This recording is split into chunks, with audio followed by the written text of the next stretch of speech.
Get off your duff and start. Anybody can do a podcast. You can do a podcast with one of these. Get off your duff and start. It's that simple.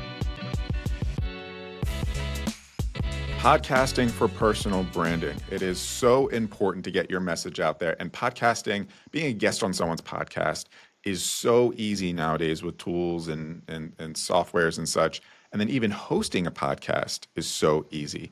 But what is the actual process that needs to go in place to get some of these things started, to stay consistent with it, to scale it? That part can be a bit more difficult. Starting's easy, scaling's difficult. So that's why on today's episode, I have Tom Fox. Tom Fox is passionate about podcasting and compliance. He is the leading voice in compliance and having founded the only podcast network in compliance, the award-winning Compliance Podcast Network. Tom has won 33 awards for podcasting, hosting, and producing podcasts. He is also an award-winning blogger, having posted the FCPA Compliance and Ethics Report daily since 2010. Wow. Tom is also a best-selling author and having written 30 books in the areas of compliance, business ethics, and leadership. So he knows a thing or two about running a podcast. So Tom, welcome to the show. Dave, thrilled to be here with you today. Wonderful. So I was recently on your podcast where we talked about podcasting, and I think we probably could have gone on for another hour or so. So I think it would be good just to kind of continue it here. But for those who want to learn a little bit more about who you are and kind of what your focus is, give like a quick introduction. Sure, I'm a lawyer by professional background. Practiced law for over 40 years. I went out on my own in 2010 to practice in a very niche area of anti-corruption compliance. And as a part of that opening of a practice, I blogged. I was laid up from a bad accident, so I couldn't, or the only time I could leave the house was to go to physical therapy. So I couldn't go meet someone, meet a client, have a drink, have a dinner, go to a conference, anything. And so I literally discovered social media. And I built a worldwide consulting practice out of my house, not meeting anyone. And the blogging led to podcasting in 2012. And it was just a natural extension of my marketing efforts through blogging. In 2017, I got the bright idea that I would start a podcast network in my niche area of the practice of law of anti-corruption compliance. I went around to the three big trade organizations and said, let's do a joint venture and create a podcast network. I could get no interest. So I just said, believe it, I'll do it myself. And I did. I putzed around for a couple of years. In 2019, I decided I had to fully commit to the network or move it to hobby status. So I quit practicing law, bought all the cool toys, built this huge infrastructure. And at the end of the year, I'd made about $10,000. And I thought, well, that was a nice experiment. Just have to go back to practicing law, which I did in Q1 of 2020 until March 15 of that year, where they shut the country down. And then what happened was at May 15 of that year, I got a call from literally every product provider in the compliance space, and they were all software products, with the same question: how long do you get access to your network? Because pre-pandemic, almost all marketing and compliance was done in person. Trade shows, breakfast roundtables, lunches, dinners, etc. And of course, that was not available to anyone. So I was in the anomalous situation of having people with money to spend and nowhere to spend it but with me. Yeah. So my little world blew up, and I went from 100,000 downloads across my network in May of 2020 to 250,000 by August of 2020. And since that time, I've just tried to consolidate that growth and expand the network even more. So one of my favorite phrases is when preparation meets opportunity, luck occurs. So however you want to call it, I was either very lucky or I was prepared. I want to go back to 2012 when you started a podcast. What did that look like back then? I think nowadays podcasts kind of takes the form of many things. It doubles with kind of a YouTube channel in some cases now, but 2012 podcasting wasn't what it is today. So what did that look like for you, and why did you decide to take that as your avenue for marketing? With the caveat that I barely can stand to look at those early podcasts, but because they're so cringeworthy, and I was in the middle of several brain surgeries, so my head was shaved. Um, it was me talking into the camera, Mm, literally Tom pontificating on anti-corruption compliance. And I pretty quickly evolved to interviews, same format you and I are using. And I found that that was a much more effective way for me to do a podcast. Number one, because the focus was on the guest. And two, it allowed me to learn. I'm a voracious learner. Insanely and intensely curious. And so if I would email someone and say, I'd like you to come on my podcast and talk about yourself, no one said no. So pretty quickly, I realized the interview format was the way for me to go, and I evolved to that. About 75 to 80% of my pods are interview format, and I have several that are just me, but they tend to be shorter.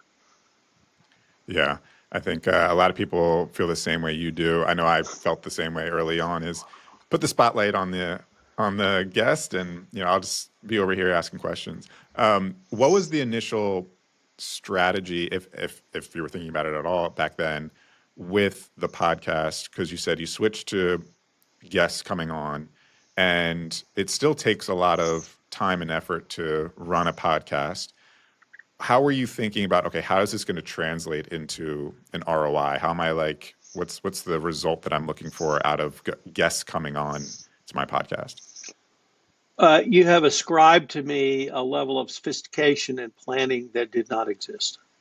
I did it because it was the next cool thing, and I was the first one. So I was uber cool.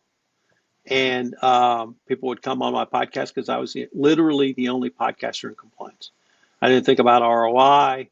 I don't think about ROI when I blog. I'm trying to show thought leadership and present information to consumers in the podcast format. That means audio consumers, as opposed to a blog, which is a written or visual consumer. So I never thought about ROI at all until I started the network, and it was just a way for me to expand my thought leadership. I was a third blogger in my in compliance, so I had that going for me, and I was the first podcaster. So, and then the other thing was my then 16-year-old daughter, for about 30 days, thought I was cool because I had a podcast on iTunes. And she said, "Oh, yeah, I mean, my dad, he's on iTunes." Well, like I said, that lasted for about 30 days, Yeah, but still, for those 30 days, dad was cool. there you go. That's the true motivation. Whatever makes you look cool to your Right. daughter. Yeah. So you mentioned there was maybe it's 2012 to 2019. I think you said you doubled down on the network. What was that experience like for the 7 years in terms of learning how to run a podcast? You mentioned you bought all the equipment and all that kind of stuff. I know a lot of the softwares that are out today we're using Riverside to run this remotely weren't, I believe, weren't really around back in 2012 or the early days. So what was it like trying to figure out the equipment, the software, the scheduling for having guests on? Was that duct taped together? How was that whole process? That's a great way to describe it. It was me sending an email saying, "Hey, what are you doing tomorrow?" Yeah. kind of thing. And literally, it was just me scheduling. I wasn't doing the number of pods I'm doing now, so it really wasn't difficult for me to keep it straight. I There was a few early software products that tried to capture this market. There was some phone app, and I used to record on my iPhone, and I can't remember what it was called, but anyway, you could record a phone call, and you got really good audio quality. I just remember that, unlike a typical phone call you would have. And I used that for a while. I used Skype. I think was the first re- video recording platform I used, and there was another one back then. I think was from Microsoft, but its name escapes me. Um, and I used those. This was even pre-Zoom. Yeah. And there weren't certainly any of these recording softwares. The first recording software I used was I met some guys called Squadcast. Mhm. They're now a part of Descript, and they had a great origin story. High school buddies, and just saw market opportunity and went in and filled it. And they were very cool guys. And so I used Squadcast for a few years pre-pandemic. Then Zoom became ubiquitous, and then Riverside and another platform called Restream came up, and I use those two now for my primary recordings. And it's the ultimate backup. Although I hate to use it, I will use Zoom. Yeah, I can always tell when I'm a guest on someone else's podcast, like, do they use Riverside or do they use a professional system, or are they just kind of hopping on a Zoom call? And that's usually where I think people start, just because it's the easiest thing to figure out, and then they eventually Right. figure out that there's way better products. So 2019, doubled down, started building out this network of a podcast, which I assume then the quantity of episodes and shows that you have to manage obviously increases. What was your thought there in terms of, okay, you mentioned before, I'm not really thinking about strategically like ROI of my efforts for podcasting. But when you start building out a network, I would imagine there's a little bit more thought into like how this is going to all pan out in the end. Right. Yeah, what was the thinking there? So I did start thinking about ROI, and back then the magic number was 30,000. 30,000 IAB certified downloads would get you advertising dollars. Now that was $25 a month or $25 an episode. It wasn't retirement money, but that was the magic number. And I knew a compliance focused network would never have a show with 30,000 downloads. But my vision was, well, maybe I could have 10 shows with 3,000. So I immediately began to try to get people to come on my network. And it wasn't just Tom with 30 shows, it was beg, borrowing, in some instances paying, actually, in most instances, paying people to come on my. I mean, I even had to pay my daughter to do a podcast. What happened to her Uh, thinking you were cool? yeah, well, she grew up and went to college, and it's like, Dad, I'm busy. I'm like, honey, I'll pay you. So I finally got up, and then in the middle of that year, but remember, it's IAB certified downloads. And that was a specific measurement at the time, and I guess it's still around, but I had multiple non IAB certified platforms I was posting on where I got really good numbers, Hmm. but none of the advertisers would take them. And I went to Podcast Movement that summer. I had a whole sort of marketing package to talk to advertisers and had all the numbers, and I could, pull up my computer and show them the numbers, and no one was interested. They couldn't have cared less. And they said, look, if it ain't IAB certified, we don't count it. Period. End of story, end of statement. And I remember I left that conference. I was so depressed. And I don't know if you know Chris Kermatos, but he runs Podfest Expo. And he was showing as an exhibitor, and I went to say goodbye, and he put his arm around me. And he's one of two people who calls me Tommy. He goes, Tommy, you just keep doing what you're doing. It'll pay off. And I didn't believe him at the time, but he was right. But it was all about IAB certified downloads. And one of the things I'm trying to lead the discussion on literally in 2025 is it's not downloads, it's engagement. It's listens, it's people who comment, it's people who double click, it's people who post, people who repost. There's a variety of measures. And unfortunately, everyone calls it something different. So there's a download, there's a listen, there's an impression, there's a participation, there's an engagement. And in 2023, I finally cracked the code on all of those numbers. And when I started, and when I say crack the code, they're all in LinkedIn, Twitter, Facebook, YouTube. It just took a long time to figure out what they were. And once I figured that out and I saw the numbers in my network, I had something very impressive. I had something that I could show people, and it's auditable. So if anybody says we don't believe your numbers, I'm like, here it is. You tell me what you want to see, and I'll give you my passwords. And so I started making a real splash when I could show the total engagement of my network and starting in 2023. And that's been one of the big things I've been able to bring forward, is to try to get people to talk about what's your engagement, because that's really what advertisers or marketers need to know.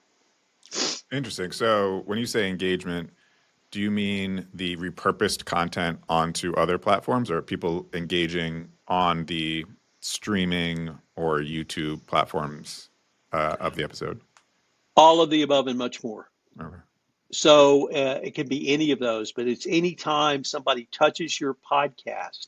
Are they listening to it? Are they streaming it? Are they engaged with it? Are they repurposing it? Are they cutting out snippets and using it?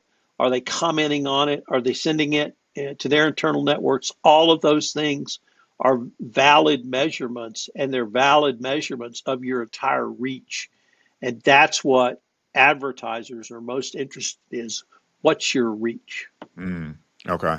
So I think when people think about podcasts too, they think, okay, I record something, let's call it just all video for simplicity, record something through video, whether it's me and a guest, and then I put it out on the podcast network, Spotify, Apple, etc., and maybe YouTube as well. And so it has its life there. Uh, and then we've seen on like TikTok, Instagram, sometimes LinkedIn, repurposed clips that go out onto those social platforms. How should we be thinking about the distribution, the after promotion of our episodes in order to help with that like amplification and engagement post episode? So, Dave, I've come around to thinking that that is at least as important as your podcast for a couple of different reasons. So, I deal in still in the compliance space, still dealing with product companies that are software companies, 10, 30, 50 million in gross revenues, and that they're all big enough to have a CMO, but no one has a content creator. So they are starved for content to use as marketing. And so what I provide is marketing content based on the podcast. So we'll stick with video because we're recording in video, and you're going to get all this. So you're going to get 4 videograms, 3 at 60 seconds or less for Facebook, YouTube, Twitter, and Instagram, 1 at 2 minutes or less for LinkedIn. I write out all the tweets, LinkedIn, Facebook, Instagram. I provide all of that in addition to the links and the embed code. Now, with that, that is evergreen marketing material. Now, you can use that on any of those platforms, but with a clip, you can put it in your own newsletter. You can put it in an email. It's like I was on Tom Fox's podcast and we were talking about X subject. Here's what I said. I'd like to talk to you a little bit further. What do you think? And that can be an engaging type of marketing for you to use. You're only limited by your imagination on how you use it, but those marketing clips live on and you can use them literally for at least 6 months. And so what I provide is that package of content, but that's as important as what the podcast does and show you as a thought leader. I think it's interesting too because I mean, there's the difference between educational podcasts and like entertainment podcasts. I see on certain platforms there are podcasts where I've only seen the clips of that podcast come up in my feed, and I enjoy the clips, but I've never actually watched the full podcast itself. And it's kind of similar to, Saturday Night Live has not the viewership has gone down over the years, but they repurpose their skits onto YouTube, and I'll watch those all day long because I'm just browsing YouTube and such. And so it's this like afterlife of the asset that you have to kind of get in front of the audience in their audience in their feeds to kind of like show this is interesting. But I think a key element there is getting interesting content to post onto those feeds. How do you find like the juicy question or whatever? So how do you think about, or how do you prep going into, because I've seen this myself, how do you prep going into an episode to help with that like post distribution of getting the best clips so that those can act as kind of like salespeople for your episode? Because if they're out there on the feed, people find the clips interesting, they'll go check out your podcast. How do you think about the prep going into it to help get the best like post clip material? So I probably should have said my podcasts are B2B podcasts. I'm not in the entertainment business, sports, et cetera. I'm not in the commentary business. So it's B2B podcasts. There are at least four, maybe five reasons to have a B2B podcast: thought leadership, content creation, audience engagement, interpersonal or personal relationship development, and then sales. And any or all of those are valid. So, what's the purpose of your podcast? And I'm glad you brought up this point because you put it back on me. How do I prepare as the host to create the situation which will give the clip? That is absolutely the host's responsibility. It's not the guest's responsibility to give you a soundbite. If they do, hallelujah. And sometimes people will give me the podcast title in their commentary, and I always stop them right there and listen. You just want a gold star. But so my pre-production process is I review LinkedIn, I look at your website, I'll do research on you, I create an outline that I will provide to you. There are going to be no surprises on my podcast. It's a celebration of you, what you do in your company. It's generally going to be along the lines of the following. One, your professional background, how you got to where you are. If you started a company, what market need did you see or market opportunity did you see that you want to exploit? Two is tell me about your company and what problem does your company solve?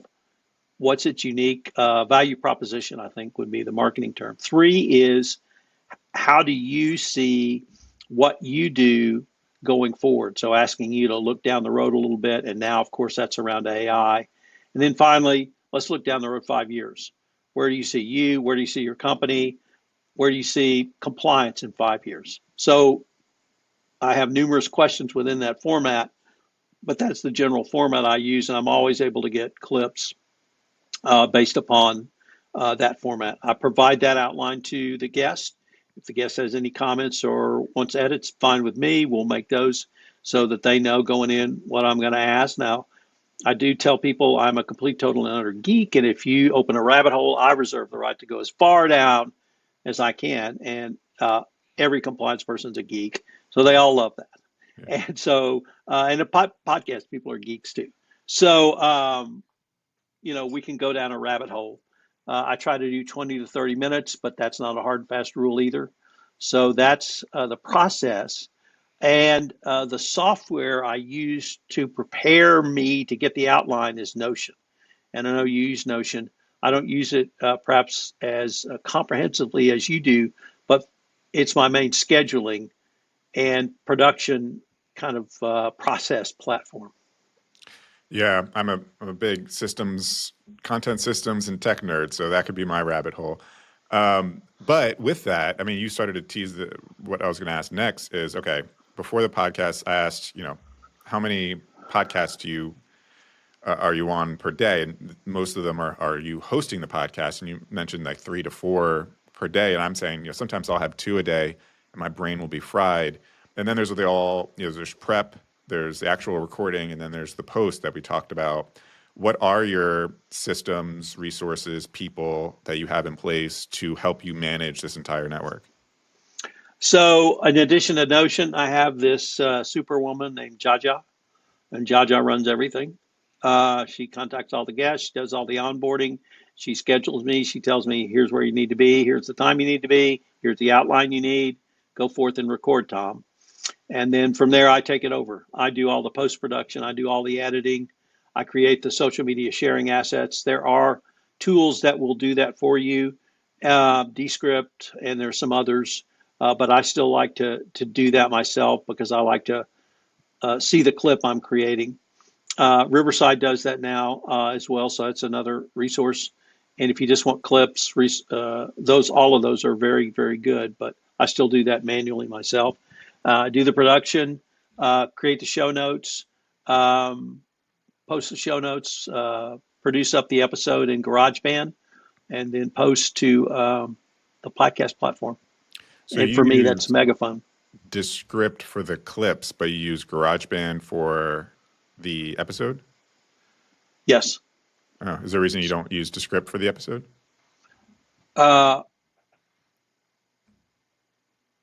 Well, I don't know. I never thought of. I never thought it the other way. Never done it that way. And GarageBand came preloaded on Apple in 2012. So I just started editing, and I originally edited in GarageBand audio, and so I just save everything in GarageBand. Yeah. Okay. I'm gonna say Descript is, so for those who don't know, Descript is this amazing video editing tool. Super easy, comprehensive. It transcribes your video so that if you want to edit the video itself, you just have to highlight a section in the words and delete the words, and it actually deletes it from the video. So it's, if you can edit a Google Doc, you can edit your video essentially, as they say. So now I have to stop you. Are you telling me that with my fully edited video in Descript, as we Texans would call it, Descript, I can upload that directly into Megaphone? I'm not sure about Megaphone because I use Spotify for my distribution, but it does have integrations into the um, streaming networks, and so there are many of them. So you could click a Well, button. Megaphone is owned by Spotify, so Okay. maybe. Now I Um, know I can go from Riverside directly into Descript, but no, yeah. actually I didn't know that. I thought you had to download it to some location, and then Megaphone would pull a MP3 from that location. And for me, that location is GarageBand. So I don't think this is technical stuff. So the audience, just bear with us. But I don't I don't think Descript connects into Spotify. So we still have to download the Okay. video and then upload it to Spotify. But there are other options. It does connect right into YouTube. So with the click of a button, you can send it right to YouTube. But Descript, for those interested in starting a podcast or even YouTube videos, because I do my YouTube videos on there sometimes too, is there are AI tools in Descript now where you can vibe edit, as they say. You can talk to a like an AI chat and say, "Hey, do cut back and forths between who's speaking at the time, add zoom in, zoom outs, etc.," and it will do the editing for you. So a lot of cool stuff in Descript to check out, and especially if you're already creating your clips from it, you know, you already have that in there. So let's talk about like the business of podcasting, because you mentioned 2020 comes around and you're holding like the cure for, well, maybe I shouldn't use that expression for that instance, but Probably you're not. holding a golden ticket essentially Right. for what people are looking for at that time. And then you went, oh wait, I'm now getting all this demand. How has that evolved over the last 5 years into like a business? How do you see your podcasting network now, and how are you monetizing? So most of the ideas I had for revenue I developed pre-pandemic, and they all got accelerated during the pandemic. So I have 5 or 6 different revenue streams. It starts with a podcast appearance fee. Um, then if you want to sponsor the pod and appear, that's another fee. If you want to sponsor a podcast series, so podcast A series, you can do that over 3 months. If you want to sponsor a podcast series for a year, you can do that. If you want to sponsor my network for some period of time, you can do that. If you want to sponsor the newsletter, I have a daily newsletter 5 days a week, and then 2 newsletters on Saturday and 2 on Sunday. You can sponsor a newsletter. And then, but the biggest, most lucrative offering I have is I mentioned that in my business silo, everybody's got a CMO, but nobody's got a content creator. So these companies are starved for content. And so I'll do a podcast, a 5-part series as a package. And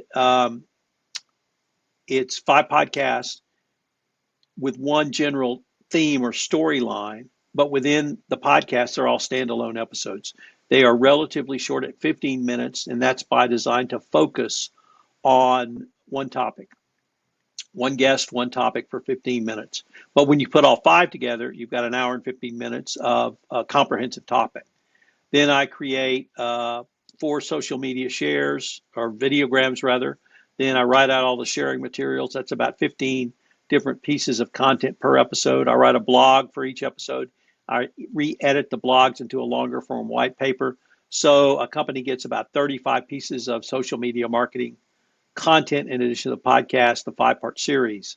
Um, That's by far my most popular offering. From that, I've evolved to I'll take that 5-part series and write a book, or take a podcast series and write a book about it, or I write a book and then do a podcast series after that. That's become a very popular offering as well. And I ghostwrite books for people in the compliance space. So those are my basic service offerings. And is that typically those who are opting into that? Is that specifically in the compliance niche, or do you find that people across niches are? Okay. It's all within the niche of anti-corruption or compliance. Yeah. And how are people? What's your process for like finding guests and then going through that process of kind of quote unquote pitching, or at least introducing those offers? So how do you kind of act as host and salesperson in a way when you're trying to get a guest? It's very easy. If I ask you to come on my podcast, no charge. If you ask me to come on my podcast, it's a charge. Okay. So that's how I differentiate it. Easy enough. So I want to also then get into, you've built a network that allows people to access a community that they otherwise can't tap into. Also, the services that you provide on top of that. So it's very useful. Have you kind of put any equity into your own personal brand to help establish the like credibility of the network, or to attract those guests more frequently? I know you've got some shiny trophies back there that probably support your personal brand, but how much energy are you putting into like your own personal brand versus the brand of the network? Either it's going to be one of two answers: none, or I still believe I have to earn it every day. Hmm. And I don't know if you played sports in high school, but all of those stupid tapes run in my head. You got to earn it every day. When the going gets tough, the tough get going, etc. And so I feel like I have to earn it every day. And the credibility of my network was based upon the credibility I had created in the blogging space. And I'd written, I think my first book was 2011. And I've been writing continuously since then. And I've written the definitive handbook in compliance. I wrote the definitive book for the use of AI in compliance 3 months ago or 4 months ago. And so I've continued that process, and I just believe that I basically have to outwork everybody. And so I do. I get up very early in the morning and I work very long hours.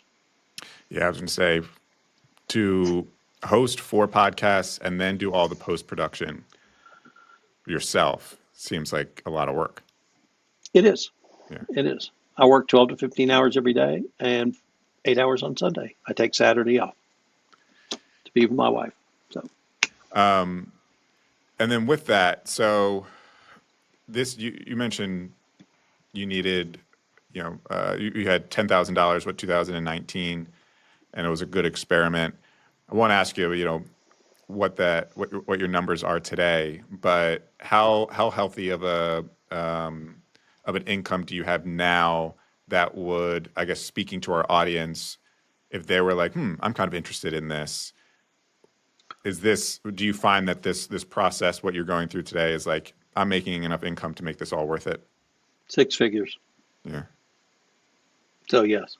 Yeah. And it doesn't start with a 1. Have you found any additional benefits to running this network beyond like the monetary side of things? Because you're meeting a lot of people, and that's one of the things I love about the host format, is like meeting people and connecting. I'm actually going through every 6 months.